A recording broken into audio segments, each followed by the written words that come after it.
আর জি কর কাণ্ডের পাওয়া আজকের সবথেকে বড় খবর, এয়ারপোর্ট থেকে গ্রেপ্তার ধর্ষণকারীরা। বিস্তারিত জানতে অবশ্যই ভিডিওটি শেষ অবধি দেখবেন। রহস্য: সিবিআইয়ের স্ক্যানারে জি করের 4 জুনিয়র ডাক্তার।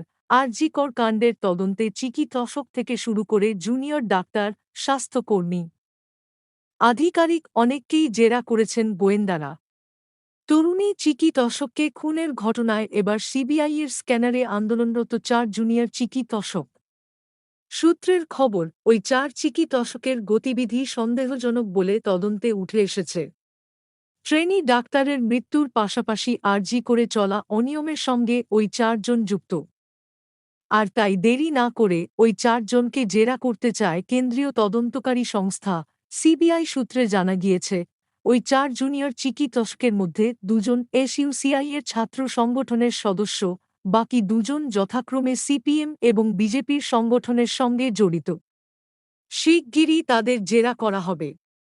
গত 9 অগস্ট জি করের সেমিনার হলে তরুণী চিকিৎসকের মৃতদেহ পাওয়া যায়।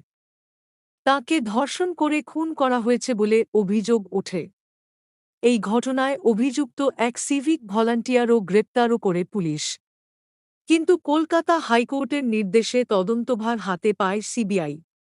তারপরে 16 দিন কেটে গিয়েছে, কিন্তু তেমন কিছু বিষয় সামনে আনতে পারেননি তদন্তকারী আধিকারিকেরা।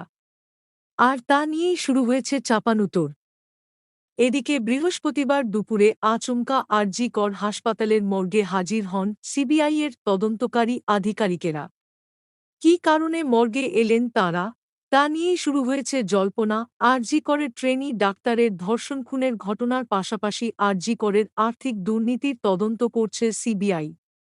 হাসপাতালের প্রাক্তন অধ্যক্ষ সন্দীপ ঘোষের বিরুদ্ধে মৃতদেহ পাচারের অভিযোগ উঠেছিল। ইতিমধ্যেই সিবিআই একাধিকবার সন্দীপ ঘোষকে জিজ্ঞাসাবাদ করেছে। বৃহস্পতিবারও চলে জিজ্ঞাসাবাদ। সূত্রের খবর, মৃতদেহ পাচারের তদন্তেই জি করের মর্গে গিয়েছিল সিবিআই। বৃহস্পতিবার দুপুরে সিবিআইয়ের 5 সদস্যের একটি দল জি কর মেডিকেল কলেজ ও হাসপাতালে পৌঁছন। এরপর হাসপাতালের প্লাটিনাম জুবলি বিল্ডিংয়ের পাশের মর্গে চলে যান তাঁরা। ওই বিভাগের কর্মীদের সঙ্গে কথা তদন্তকারী আধিকারিকেরা বেশ কিছু তথ্য সংগ্রহ করেন।